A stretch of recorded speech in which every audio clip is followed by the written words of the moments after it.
Parenthetically, I was appointed by the fellow I ran against when I was 29 years old to the Naval Academy.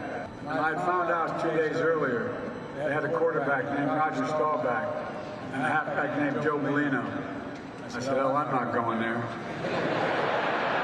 I went to Delaware.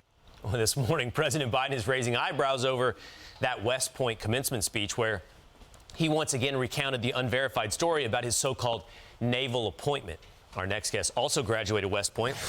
He's military veteran Texas Congressman Wesley Hunt, and he joins us now. Congressman, thanks for being with us. There's layers to this new Forrest Gump entry into Joe Biden's life. The most obvious layer is there's no record at all of his appointment to the Naval Academy. Well, of course there's not. And let me tell you something. I went to West Point. My brother went to West Point. My sister went to West Point. We all graduated. So I know a thing or two about a West Point graduation speech, and this was hands down the most ridiculous thing I've ever seen. This should be about the cadets. This is supposed to be about these brave men and women that are entering a world to where they may be asked to give their lives for their country. And Joe Biden is making unsubstantiated jokes about stories about his own personal life that we know are false. But quite frankly, we can't really expect anything more from a guy that checked his watch multiple times when those brave soldiers were returned home from that Afghanistan withdrawal, that botched Afghanistan withdrawal. But I tell you what, 2028, the class of 2028 is in luck because President Trump will be giving their commencement speech, and I can assure you it will be orders of magnitude better than what I saw a couple of days ago. You know, Congressman, I was talking about the layers to it, right? The appointment is one layer. The other layer is, and I have to give Jason Chaffetz credit for pointing this out, Joe Biden played wide receiver. Roger Staubach played quarterback. So why would Roger Staubach's presence push Joe Biden away? He didn't want to play with one of the greatest potential quarterbacks of all time. and the halfback he mentioned had already graduated, wasn't even there for Joe Biden. So the layers of lies on this are wonderful. But the most important part, perhaps, is what you're pointing out.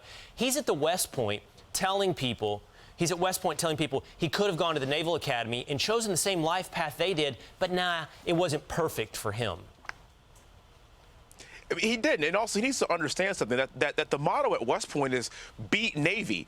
We don't want to hear about Naval Academy stories at our graduation. But as we all know, Joe Biden barely knows what he's talking about for the most part. He's clearly lost a step here, and these stories, these unsubstantiated stories that we keep seeing over and over again, are a result of his cognitive decline that we have seen over the course of the past decade, and it's on full display. And whenever we start seeing stories like this with these levels and the lies and the mistelling of these stories, what we all know as Americans are this. It's time for us to move on. And this is why we're going to have a very good November, Will. Well, Congressman, it is Memorial Day weekend. Tomorrow, of course, Memorial Day. And you obviously served in not just Congress, but also in our military as well. Would love to hear your message for us on this Memorial Day. My message is about my classmate, David Frazier. He was killed on November 26, 2006 on his last mission. He was one of my very best friends, and I had the honor of giving his eulogy. This day is for him and for the brave men and women that gave their lives to defend this country.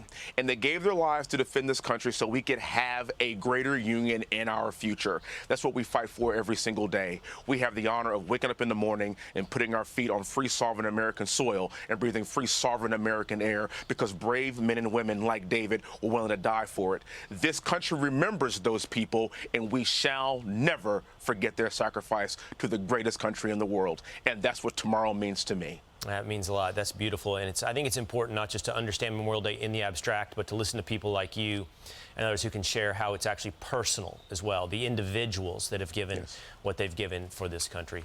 Congressman, thanks so much for being with us this morning. Amen. Thank you for having me, Will. You have a wonderful day. All right. I'm Steve Ducey. I'm Brian Kilmeade. And I'm Ainsley Earhart. And click here to subscribe to the Fox News YouTube page to catch our hottest interviews and most compelling analysis.